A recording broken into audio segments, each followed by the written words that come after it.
Welcome to our video journey where we explore the fascinating world of pronunciation, unraveling the mysteries behind each word and its usage.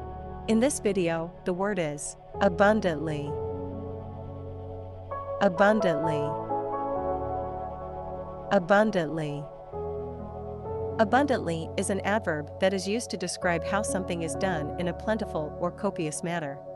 It emphasizes the idea of excess or having more than enough of a particular substance, quality, or condition. Here are some examples. Example number 1. After the rainfall, the fields were abundantly green, with crops growing vigorously.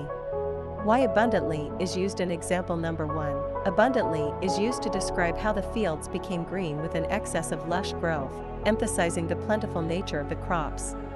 Example number 2. The chef generously seasoned the dish, and it was abundantly flavorful.